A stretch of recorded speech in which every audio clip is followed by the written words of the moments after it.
Muy buenas noches, nuevamente en otra edición del programa Haciendo Historias.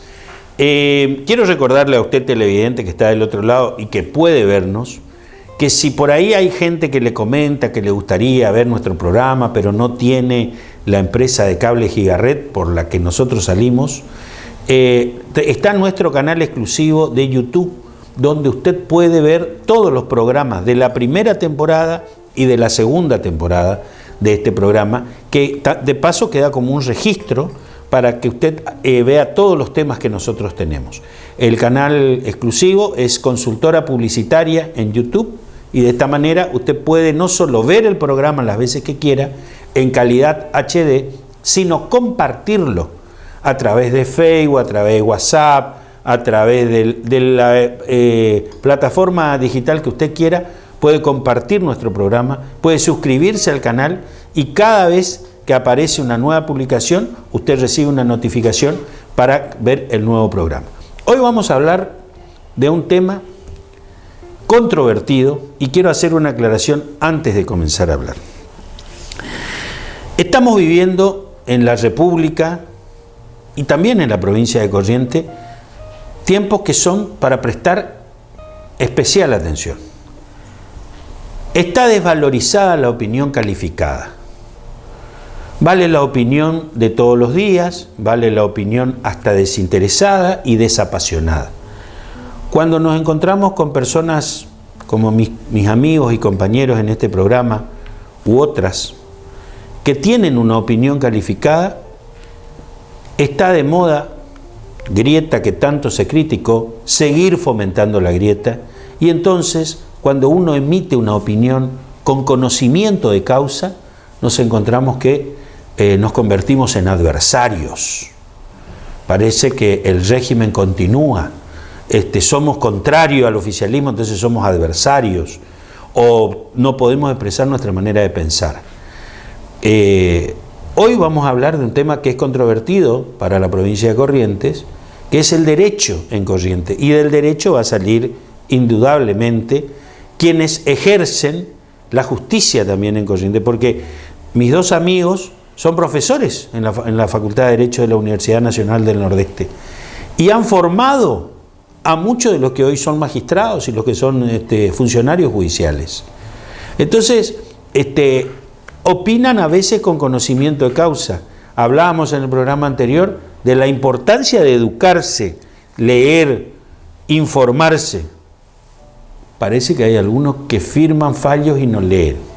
De todo eso vamos a hablar en este programa, que por un lado vamos a hablar de la historia del derecho en la ciudad de Corrientes y por otro lado vamos a hablar de cómo esta Facultad de Derecho, que ha dado excelentes profesionales, también está la justicia ligada a este tema. Arranco presentando a mis dos compañeros, al doctor Enrique Eduardo Quito Galeano. ¿Cómo estás, Quito? Muy bien, Rafael. Muy bien. Buenas noches. Tema importante el de hoy, ¿no? Es un tema muy importante, muy importante, y incide profundamente en las entrañas mismas de la democracia, de la República.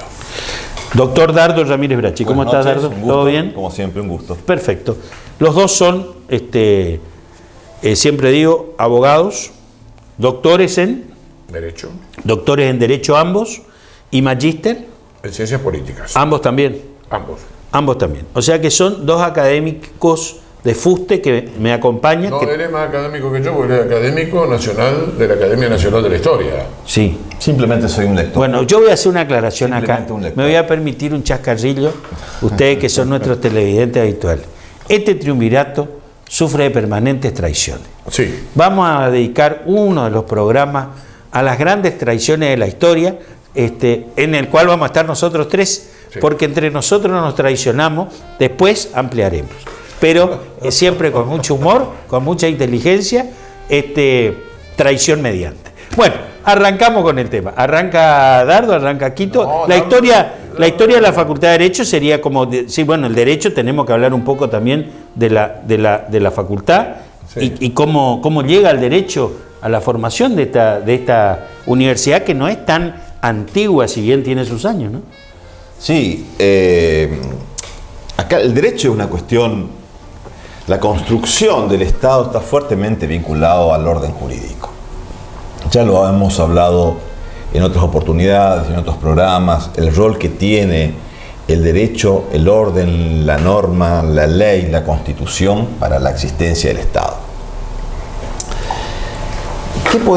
¿Cómo podemos comenzar a hacer algún análisis del derecho para después terminar en lo que es la cultura jurídica y la práctica de la administración de justicia en Corrientes? Déjame hacer solamente una acotación. Sí. Dijo el doctor recién el marco jurídico. Los estados, cuanto mayor marco jurídico tienen y más lo respetan, es cuando las inversiones comerciales sobre todo deciden radicarse en las provincias, industrias y todo eso. Porque saben que si el marco jurídico es respetado, ellos no van a tener problemas. Una acotación, discúlpame. Sí, es lo que se denomina generalmente la seguridad jurídica. Seguridad jurídica. ¿Y qué es la seguridad jurídica? El cumplimiento de la ley y el respeto de la ley. Establecer con normas claras cómo se deben cumplir lo preestablecido. El derecho es un proceso complejo en el cual surge con el Estado mismo. También hay diversas razones para poder explicar cómo somos y cuáles son nuestras conductas y nuestras reacciones ante la ley por nuestra cultura.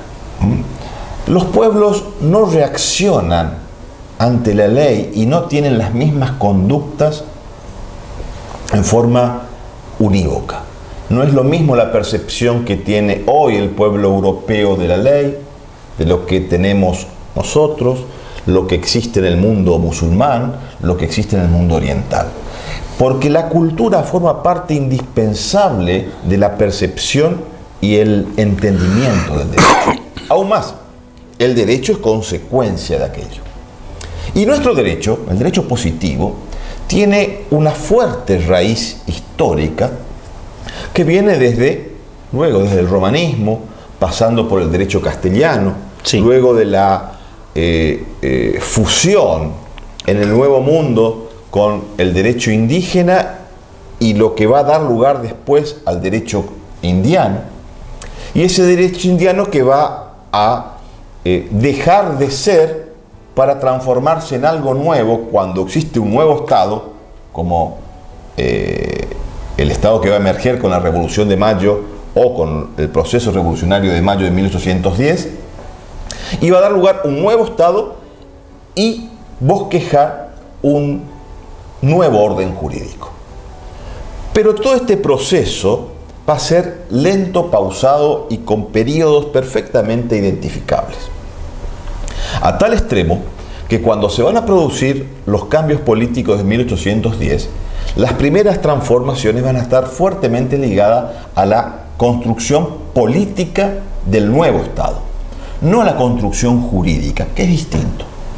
Se van a alzar, se van a erguir nuevas instituciones, se van a implementar nuevos principios republicanos, donde se va a dar un bosquejo diferente con la división de poderes, ejecutivo, legislativo y judicial. Dentro de ese marco, la preponderancia de la administración de justicia para implementar y aplicar el derecho.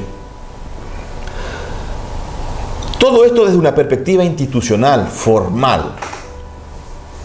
Pero la práctica de la administración del derecho sustentado en la norma para la resolución de conflictos, para la resolución de litigios, va a haber una prosecución del antiguo derecho castellano y español que no se va a modificar con la Revolución de Mayo. Va a continuar. Correcto. A esto se va a denominar pervivencia o supervivencia del derecho indiano en el derecho patrio argentino. Y todo esto es interesante para poder comprender cuáles son las variables, las características que hoy tiene nuestro derecho. Porque no es casual que seamos o tengamos este vínculo con la norma, con las condiciones y características de nuestro pueblo, sino es la herencia de una cultura y de una forma de ver cómo apreciamos el derecho. Y venimos de una tradición hispánica fortísima. Sí, sí. Venimos del romanismo. Venimos... ¿Por qué el romanismo? ¿Por qué los romanos, tantos años antes, instauraron normas en derecho que son aplicables hasta el día de hoy, por ejemplo? ¿Qué hizo que ese pueblo... Fueron los inventores de esa forma de ver el derecho. Normas a cumplir, digamos, y respetar. Realmente. Y darle una sistematización al derecho, darle un respeto a lo escrito y a las instituciones. Por supuesto, desde allá, desde Ulpiano, con la división de derecho público y derecho privado, división que continuamos hasta la actualidad. Luego las institutas de Justiniano con su orden del derecho civil, del derecho privado, todavía seguimos con obligaciones, contratos reales, sucesiones, matrimonios. De allá viene eso. De allá, de aquella vieja sistematización del derecho, fue tal provechosa aquella sistematización que pervivió en Castilla, pervivió en España, en el derecho indiano y en la codificación argentina, y todavía hoy tiene vigencia. Y decía que no solamente en la materia formal de la norma, sino en los valores y en cómo la norma era apreciada y cuáles eran las características de aquella norma. Con el doctor Galeana compartimos muchas veces los espacios áulicos y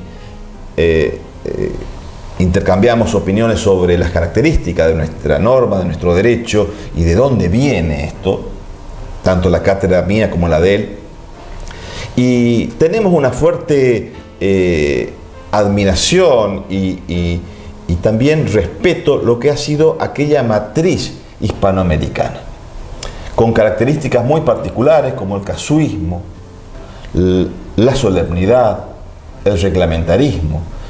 No casualmente tenemos en nuestras acciones jurídicas, administrativas y muchas veces políticas estas condiciones de casuismo, condiciones de solemnidad. Nuestro derecho es muy solemne, nuestros actos nuestros actos de gobierno son muy solemnes. Vaya, si no es solemne la entrega de mando, en donde se entrega un bastón. Bueno, pero eso me enseñaron ustedes, el valor de la solemnidad aún en los actos fundacionales, cuando acá, por ejemplo, en Corrientes, vos, Dardo, me decías, no había nada, era campo, y sin embargo se seguía una serie de normas que iba a venir el adelantado o fundador junto con el clero y los primeros pobladores y el palo, el rollo. Aprendí con ustedes y el valor que tenía eso, digamos. Todas esas instancias de solemnidad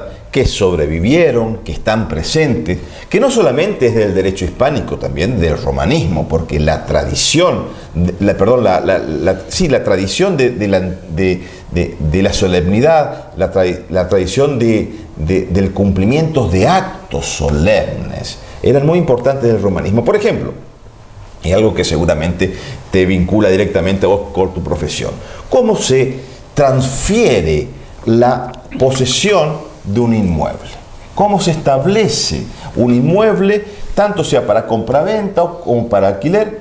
No es ni con el contrato ni con el pago, sino con un acto solemne, sí, que es la entrega de la llave.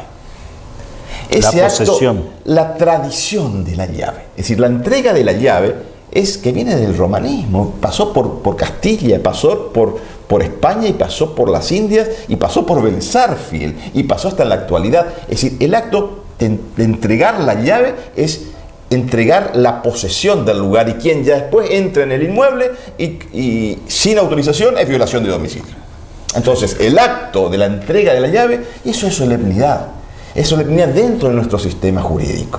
Estamos con el casuismo, también otra característica que hace a nuestra idiosincrasia jurídica.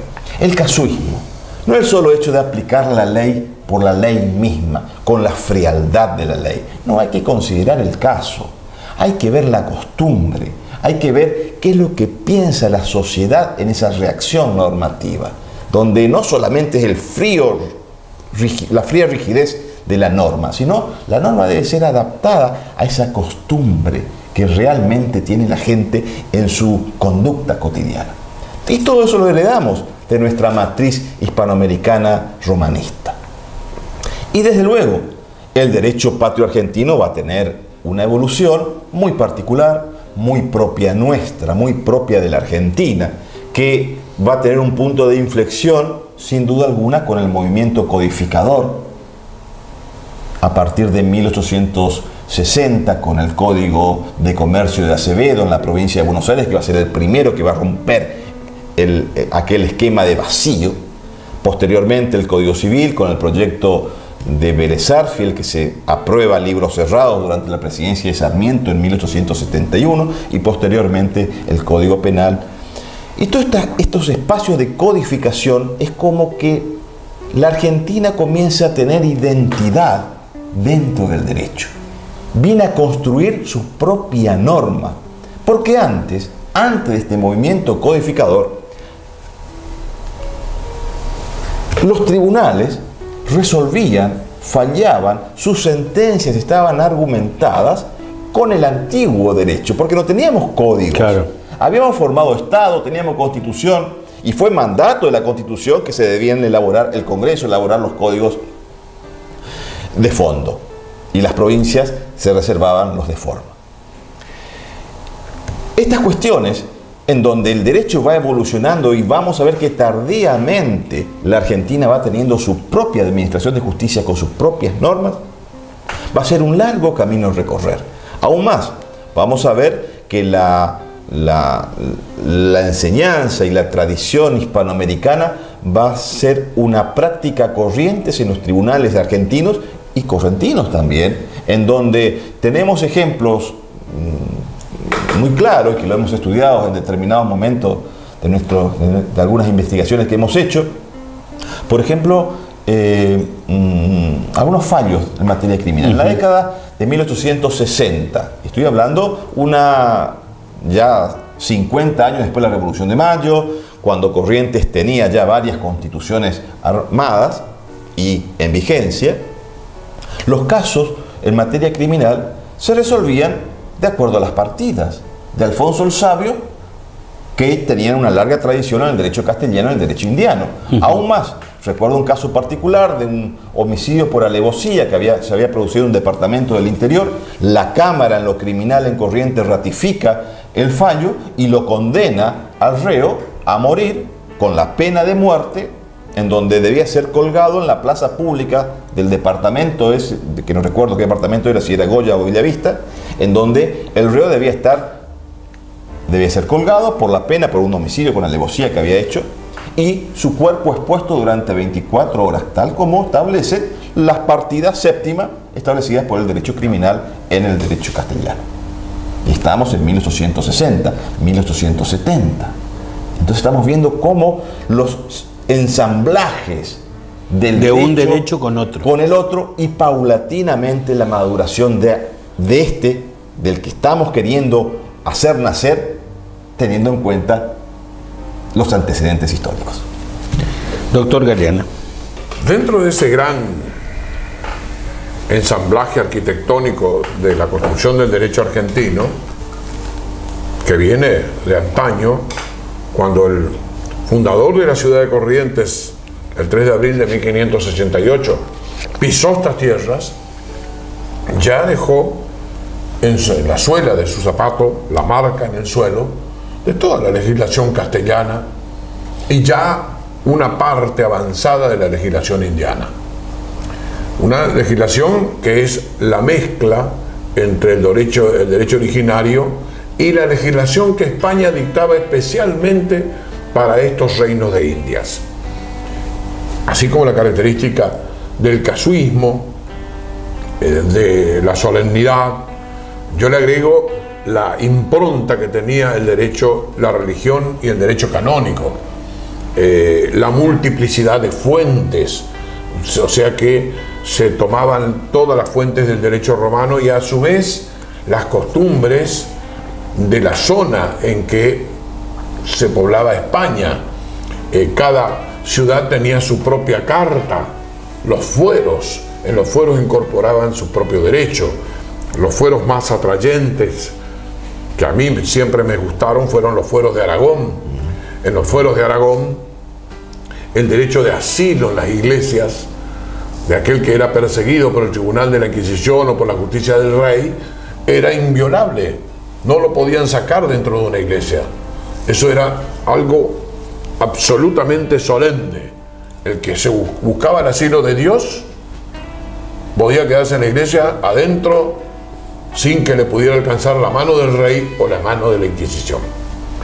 Esa evolución del derecho, con sus características propias, se consagra en la Argentina en 1810, sí, con algunos aditamentos que vamos a ir agregando, por ejemplo la Asamblea del año 13, sí.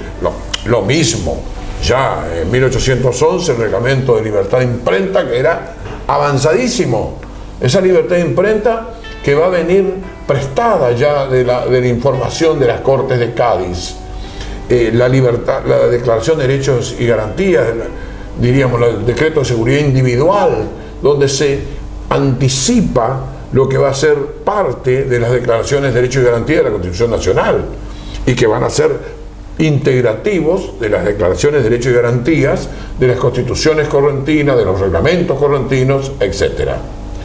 Ese derecho se va imponiendo en la sociedad, estableciendo normas de conductas a los cuales los seres humanos debemos sujetarnos. Se respetaba el derecho. El derecho, en fin, dado la tanta cantidad de juicios que existen, es evidente que no se lo respetaba desde el comienzo. No se lo respetaba en el sentido de que siempre había alguno que lo violaba. Lo violaba o por lo menos buscaba una interpretación diferente. Que le favoreciera. Que le favoreciera. Así, Vanossi, cuando habla del derecho, él dice, hay una anomia legal en la Argentina, hay una desesperanza en la aplicación del derecho. El argentino es poco proclive a ser contenido dentro del derecho, enfrascado dentro del derecho. Ese argentino pensaba siempre la mejor manera de violar. Por ejemplo, 1810 a la fecha, el contrabando. El contrabando es un mal que viene de antaño. Claro.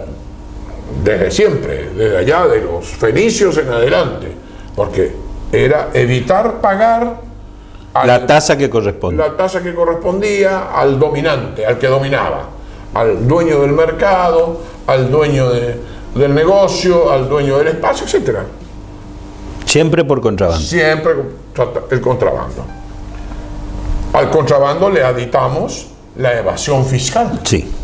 La evasión fiscal. La evasión fiscal es decir, yo me sustraigo a cumplir las obligaciones generales. Si hacemos una obra pública, está el que dice, a mí no me interesa. Pero la obra pública tiene que ser derramada entre toda la población para que todos, algunos más, otros menos, nos beneficiemos con la obra pública. Yo no voy a dejar de pagar un puente que se haga sobre el río Corrientes Chaco porque yo viajo poco a Resistencia. Entonces, no es a ver si a mí me conviene o no me conviene, sino que tenemos que pagar. Ahí está la función del Estado. Ahí está la que función equilibra. del Estado. Equilibrar y derramar sobre su población todo el compromiso que tiene la Constitución Nacional de la cláusula de progreso. O sea, las nuevas obras, la construcción de caminos, cosa que no se cumple. Que el Estado Nacional viene también con anomia de incumplimiento desde hace mucho tiempo. Esa, diríamos, aplicación del derecho en la República Argentina tiene sus anécdotas y sus apostillas. Corrientes es un ejemplo para la historia del país, porque Corrientes, además de sus constituciones, recordemos que Corrientes es una de las pioneras en dictar la independencia. Nosotros dictamos la independencia antes que el Estado Nacional. Vamos a ratificar esa independencia en 1821. Ratificamos y declaramos la independencia de un Estado soberano, porque éramos soberanos, teníamos un vínculo espiritual con el Estado confederado, pero no teníamos otros vínculos. Vamos a dictar con cada constitución, 1821, 1824, 1838, proyectos algunos, 1847, vamos a dictar reglamentos de justicia. Y esos reglamentos de justicia establecen todo el procedimiento, qué libros se iba a utilizar. Como bien dijo Dardo, la partida de Alfonso Salvio en materia penal exclusivamente, en las compraventas, por ejemplo, se aplicaba una real ordenanza especial. En materia comercial, las ordenanzas de Bilbao, y en la década de 1838 se va a incorporar el Código de Comercio Español de 1829. Vale decir que esa ordenanza de Bilbao. Entonces, por eso la gente dice, ¿y qué es Bilbao?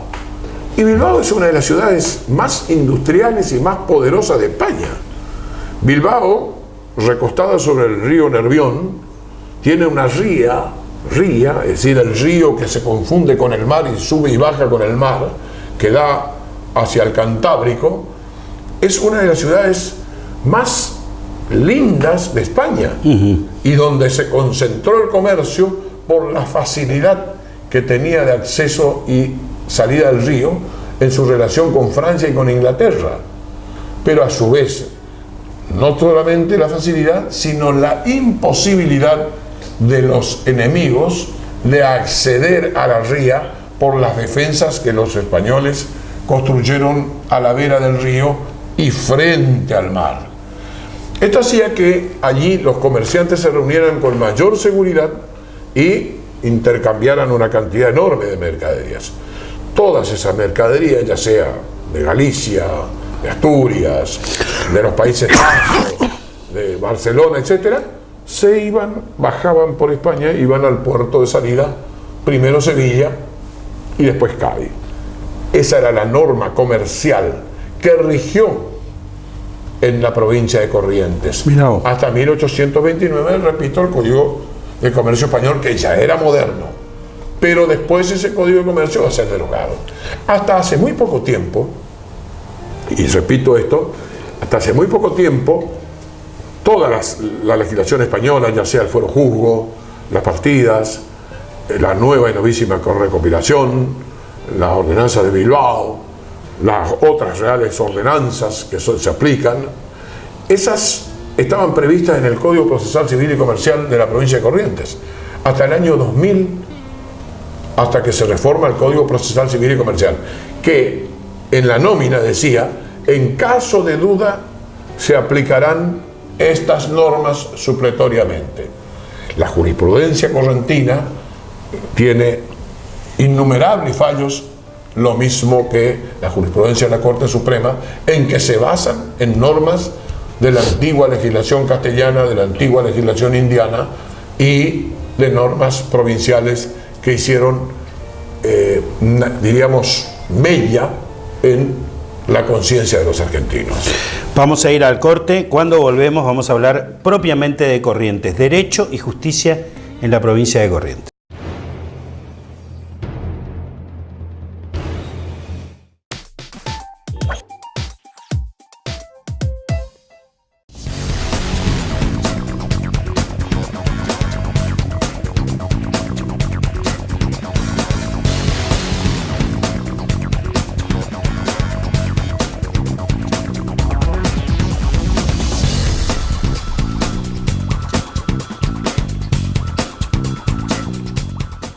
El Litoral, la información más calificada, sorteos, promociones y muchos más beneficios. Deportes, sociales, policiales, política, con más suplementos. Ellitoral.com.ar, la mejor cobertura online. El Litoral, el diario de hoy. Si sos del norte, ahora tenés descuentos diarios. Llegó el programa de beneficios para lectores del diario Norte de Corrientes y de Chaco. Soy Norte Club, un programa de beneficios y descuentos que permite ahorrar todos los días del año en artículos para el hogar, supermercados, con el auto, indumentaria, belleza y salud, entretenimientos, gastronomía y turismo. Soy Norte Club, un mundo de beneficios y descuentos en nuestra red de comercios adheridos. 2 provincias, una sola tarjeta, el doble de beneficios. Pedid ya tu tarjeta al 0800-888-66-783. Soy Norte Club, descuentos diarios.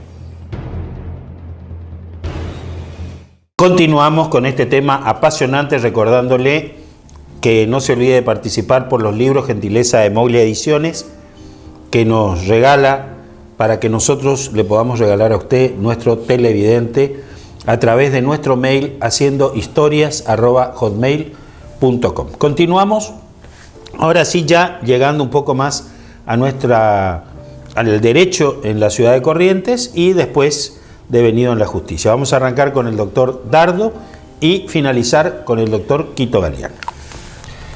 Sí, hablar de Corrientes en el marco de la justicia, indefectiblemente tenemos que volcarnos a ver el ámbito, el medio y la geografía correntina.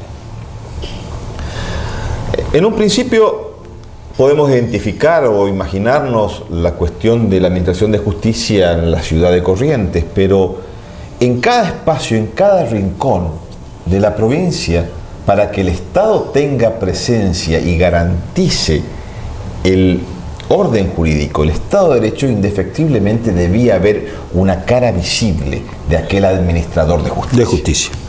Y hay una figura muy importante a fines del siglo XIX, mediados del siglo XIX y muy entrado el siglo XX, que es el juez de paz, que va a tener connotaciones muy particulares por lo polifacético de su función y por la característica de su vínculo con el poder.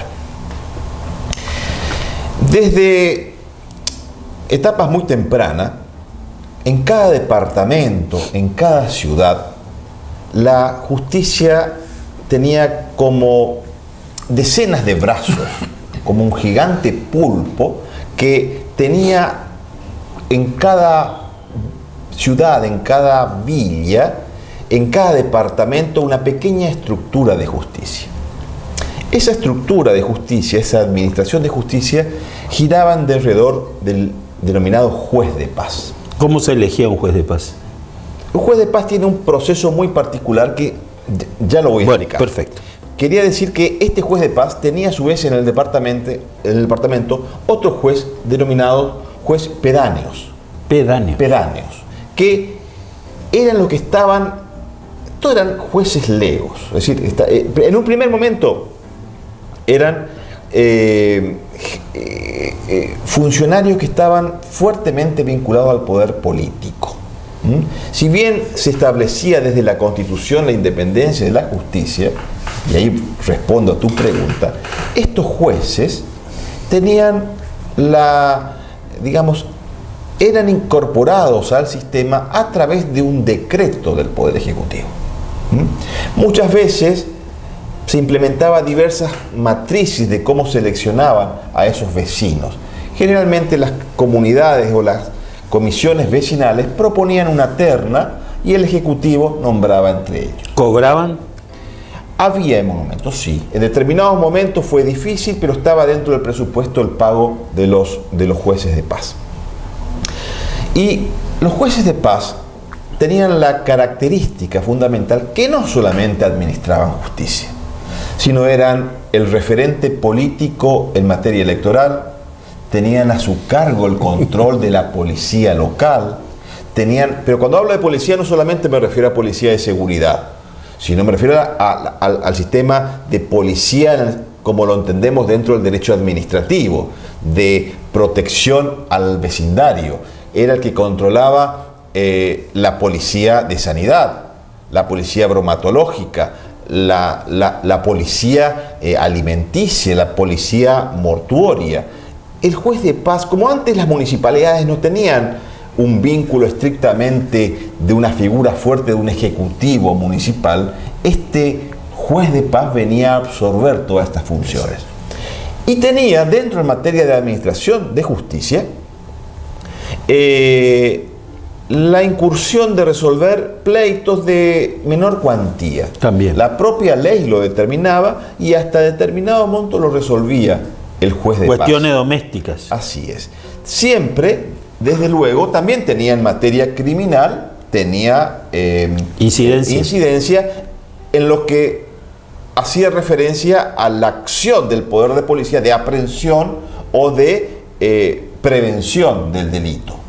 Pero generalmente cuando había que juzgar en materia penal, había el juez en lo criminal, que había dos en la provincia, uno en Capital y otro en Goya, sobre todo a fines del siglo XIX, y había una cámara de apelación en materia criminal, una sola, que estaba en Capital, que generalmente actuaba todos estos engranajes sistemáticamente juntos, actuaban en los delitos más graves, generalmente homicidios agravados, porque los delitos menores, sobre todo de abigeato, cuando estos eran digamos, de poco a monta, actuaban las justicias locales. Pero no quiere decir que delitos como el de abigeato eran delitos menores, porque una de las provincias con una economía vinculada fuertemente a la ganadería, protegía su principal recurso. Por supuesto. Es decir, protegía que la seguridad jurídica en el campo, de que no se arrebaten y se roben los animales. Aún más, una de las características, y esto hemos trabajado en la facultad con algunos proyectos, una de las provincias con mayor rigurosidad en la aplicación de la pena en el delito de abigeato ha sido Corrientes, desde el propio Ferré. Aún más, la provincia de Corrientes le otorga a Ferré, suma al poder público por algunos meses, y hemos hablado en otros programas de esto, con el solo fin de combatir el abigeato. Y ahí estamos viendo la importancia que tenía el abigeato para la... Sí, porque si no se robaban todo. Desde luego, y había poco control en la campaña, poco control en el campo, y no se respetaba la propiedad privada de la posesión de los animales y de la ganadería como fuente de recursos genuino de la provincia. Entonces, estamos viendo que esta figura del juez de paz fue muy importante. Y también cité los jueces pedáneos, que eran jueces que estaban en las colonias, que dependían de ese juez de paz que estaba digamos, en el punto de cabecera del departamento. Pero hay otro punto importante, por eso estos jueces de paz estaban fuertemente vinculados con la cuestión del ejecutivo o de la administración política, que eran los encargados de confeccionar los registros cívicos en las épocas electorales. Eran a su vez también los encargados quienes debían controlar las elecciones, y eran aquellos encargados quienes presidían las mesas electorales. Por lo tanto, era una gran maquinaria de control para el poder de quienes van a ser futura autoridad en la provincia o en los departamentos. Los jueces de paz tuvieron una importancia superlativa en el siglo XIX y muy entrado el siglo XX. Aún más, han sido una figura de referencia durante mucho tiempo. Los departamentos más importantes, en alguna oportunidad, compartían ese poder político, en el caso de Goya, el juez de paz, con lo que se denominaba el jefe político. Por supuesto, hubieron diversos intentos durante el siglo XIX para cambiar estas infraestructuras y hacer que los departamentos tuviesen municipalidades. Desde la época Pujol en adelante, con algunos proyectos, es conocido el proyecto de Juan Pujol sobre la ley de municipalidades y darles a cada ciudad un consejo de vecinos para que administre en sí su política, pero realmente no se pudo durante mucho tiempo con esta figura personalizada del juez de paz, que no solamente administraba justicia, sino también política. Quito. Bueno, el juez de paz subsiste, el juez de paz letrado. Sí. Yo conocí los jueces de paz pedáneos y los jueces de paz legos que fallaban aplicando a verdad sabida y buena fe guardada. O sea que el derecho era medio... era componedor. A ver, vos le debías al almacenero, vos le debías al carnicero. Eso ocurría en San Miguel. Pelea doméstica, matrimonial y también todo. Todo, vengan o sea que acá. estaba enterado de Sí, todo señor. lo... ¿Qué pasa acá? Era el poder político, el que manejaba las elecciones, el que encerraba, le detenía a todos los opositores la noche anterior, todos detenidos. Quedan todos detenidos. Bueno, eso se dio ya es costumbre en la provincia de Corrientes. O sea, usted ya votó, pero no, señor, yo no, usted ya votó, fuera. Vaya a su casa. Vaya a su casa, ya votó. O sea, Juan Ramón votó. Se terminó. O sea, era dificilísimo ganar al aparato. Todos utilizaron esto, ¿eh? Todas las formaciones políticas anteriores a los partidos políticos y después los partidos políticos también. También. O sea, tomaban las mesas electorales, se asaltaban, el voto era cantado. Entonces, en los atrios de la iglesia se ponían las mesas y cada uno con su fusil, con su cuchilla, así como se habló ya en otro programa. Sí.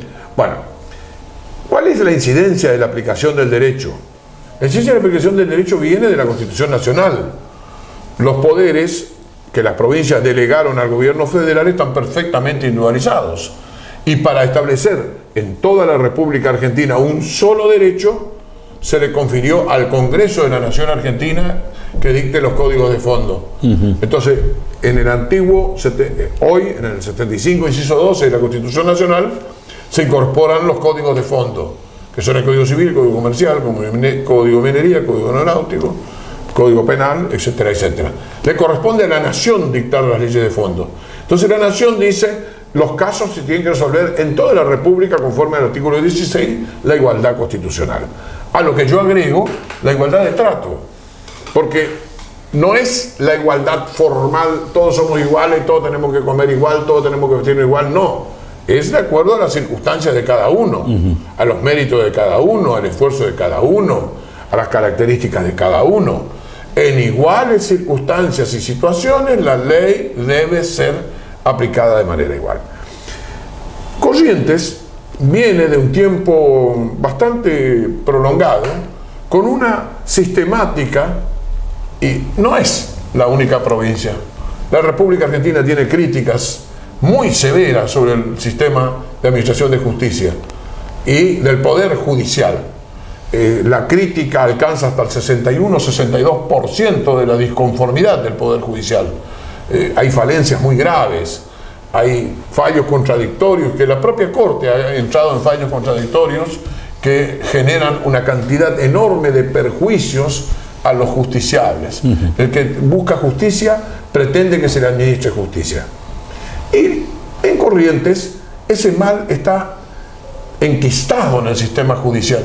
Los buenos jueces, grandes jueces de Corrientes, no aceptan a formar parte del poder del Superior Tribunal de Justicia porque ya saben que eso es van a ser manipulados, van a ser extorsionados en muchos casos y van a resolver cosas absolutamente injustas. Si se me pregunta en este momento cuál es la situación del Poder Judicial en Corrientes, yo digo que es muy irregular, terriblemente irregular, que hasta a veces horroriza.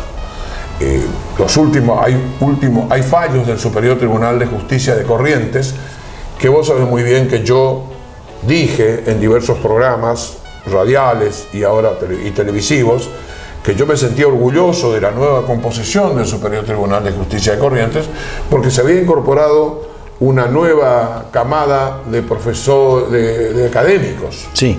de académicos que forman parte de la creación del derecho y de la aplicación del derecho y del respeto del derecho. Pero cuando te encontrás con una sentencia o varias sentencias que se apartan liminarmente del derecho, que se apartan de manera ostensible del derecho e inclusive hacen gala de ese apartamiento, como diciendo, nosotros hacemos lo que se nos da la santísima gana. Sí. Y eso está pésimo, eso está pésimo. Lamentablemente, eso genera una ola de terror en aquel que va a decir, yo voy a invertir en Corrientes. Jamás voy a invertir. Yo no invertiría. Hasta que no pase todo este mal y se modere un poco, siempre van a haber buenos jueces y malos jueces. Siempre. Pero se supone que la función y el rol del Estado es que los buenos jueces sean mucho más que aquellos que no honran correctamente su función. Si no se cumple con una ley nacional que dispone que este caso debe resolverse así y no más que así, se está violando la ley. Se viola la ley. Y si resolviste el caso A, B, C de esta forma, como dice la Corte Suprema de Justicia, que imperativamente e institucionalmente los jueces inferiores le deben obediencia a sus fallos. Si se van a apartar de los fallos de la Corte Suprema de Justicia de la Nación, tienen que realizar argumentaciones jurídicas fundamentaciones nuevas que puedan conmover el espíritu de esa doctrina de la Corte Suprema. O si no, deben ajustarse a la doctrina de la Corte Suprema. Si no lo hacen, caemos en lo que se denomina arbitrariedad, injusticia notoria. ¿Cómo se le explica a un ciudadano común que leyó en los diarios que debe darse publicidad a las sentencias, que leyó en los diarios que el Superior Tribunal de Corrientes resuelve este caso así, A, sí, A, B, y llega a tu caso y resuelve todo lo contrario? Sí. ¿Cómo le explicar? ¿Cómo le decir que este caramelo que es rojo se convierte en blanco? Entonces, el cliente viene, te mira con una cara de pocos amigos, Sí, pues. y te dice, ¿qué pasó acá? Esto es magia. Y yo creo que es magia. Lamentablemente, el incumplimiento del derecho, la anomia legal, afecta a muchas personas.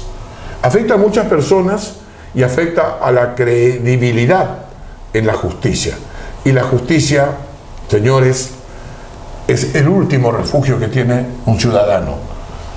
En los gobiernos militares, que son infames traidores a la patria, a mi modo de ver, porque no nacieron de la democracia, porque no nacieron conforme al artículo 36 de la Constitución Nacional, que prevé la defensa de la democracia, artículo 35 de la Constitución Provincial, que prevé la defensa de la democracia, hasta la resistencia a la opresión está allí, y yo estoy exponiendo resistencia a la opresión, un derecho a oponerme a la ilegitimidad de la aplicación del derecho. Es diríamos, un trabajo lógico, jurídico, que me permite afirmar que esto es injusto. Y cuando es injusto, todos los ciudadanos debemos quejarnos. Por supuesto. Debemos aglutinarnos y decir, queremos saber cómo vamos a regirnos, cuál es nuestra ley, qué interpretación se da a los casos, cómo vamos a jugarnos en este caso. Uno debe saber cuando puede tener razón o cuando no debe tener razón. No puede ser que algunos grupos determinados dominantes, cuando llegan a la instancia judicial, tienen razón siempre. Y otros grupos, algunas veces les toca positivo y a otras negativo. Por ende, el hombre se dignifica al postrarse ante la ley, porque así se libera de arrodillarse ante los tiranos. Vergonzoso es que los jueces se arrodillen ante los tiranos. ¿Cómo es un proceso de elección de jueces, doctor? Pasan por un filtro. ¿Una terna? Pasan por un filtro que es el Consejo de la Magistratura. Sí, ¿funciona? El Consejo de la Magistratura a veces funciona, a veces no. Yo creo que en los últimos tiempos funciona el Consejo de la Magistratura para los jueces inferiores. Sí. En el Superior Tribunal de Justicia es decisión del Poder Ejecutivo. El Poder Ejecutivo designa al candidato que le parece que con mejores cualidades, Más probo. con condiciones jurídicas necesarias para ocupar un cargo Importante. Pero también existe, es una designación combinada. El Poder Ejecutivo debe designar al juez y pedir el acuerdo del Senado. Las cámaras. ¿O no? Del Senado. Solo el Senado. Solo exclusivamente. Sí. Entonces el Senado le puede otorgar o no el acuerdo. Por eso digo que nosotros estamos haciendo mal. Se pide el acuerdo Primero. y después se designa. No, yo te designo y después pido el acuerdo. ¿Y qué pasa si no se consigue Y el si acuerdo? no se consigue el acuerdo, vuelve el expediente rechazando la designación, se designa un nuevo postulante Sí. y se busca el acuerdo. Así debe ser. Porque si no, me da el acuerdo, ya ocurrió en la provincia de Corrientes Claro. también ese desastre jurídico, y el que fue postulado perdió la gracia del Poder Ejecutivo y dice, no, yo no te nombro. Entonces, el Senado le otorgó el acuerdo a un fantasma. No es así. Yo aplaudí algunas designaciones últimas, aplaudí por el mérito, por la calidad de aquellos que fueron designados, y lo hice pública mi opinión. Pero cuando veo y leo un fallo, quiero pensar que no leyeron, que sería una gran responsabilidad por otra parte, ¿no? Por supuesto. Que no leyeron. Gran irresponsabilidad. Gran irresponsabilidad. Pero lamentablemente eso afecta a la credibilidad de la justicia de manera total y absoluta. Quiero contar en este cierre de programa, simplemente porque estamos hablando de jueces y magistrados, lo que es por muchos conocido del doctor Fay, cuando fue designado por el doctor Alfonsín como miembro de la Suprema Corte de Justicia. El doctor Alfonsín le había llamado por teléfono al doctor Fay para decirle que había pensado en él para que ocupe la Corte Suprema, debido a todo su currículum y bagaje jurídico que él tenía, que lo respaldaba en tal importante nominación. Exacto. El doctor Fay aceptó y le dijo a Alfonsín por teléfono: quiero que sepa usted, señor presidente, que esta es la última vez que le atiendo el teléfono. Qué importante es esta anécdota para mostrar la valía de la dignidad humana, porque está bien, le aceptó al presidente Alfonsín la designación, pero también le comunicaba que a partir de ahí iba a ejercer con libertad uno de los poderes del Estado que está diseñado para que funcionen de manera autónoma, para que el Estado garantice a los ciudadanos las libertades correspondientes y los derechos correspondientes y las obligaciones también de cada uno de nosotros que vivimos en la República Argentina y los que nos toca vivir en la provincia de Corrientes. Qué importante la anécdota esta, que ojalá se siguiera cumpliendo, que muchos jueces acepten la designación y que le digan al gobernador o al presidente o al que fuere: es la última vez que le atiendo el teléfono. Teléfono que me parece que a veces sigue sonando. Y desechar a los operadores judiciales de el sustrato inferior, que son los que manejan los vínculos y relaciones sociales. Lo dijo él, o sea que yo me remito porque el tipo sabe. Operadores judiciales. Se Por llaman. supuesto, Aparecen lobistas, lobistas. Lobistas. Señoras y señores, gracias por acompañarnos. Otra edición más de Haciendo Historia. Nos vemos en 7 días por este mismo canal con una nueva historia. Muchas gracias.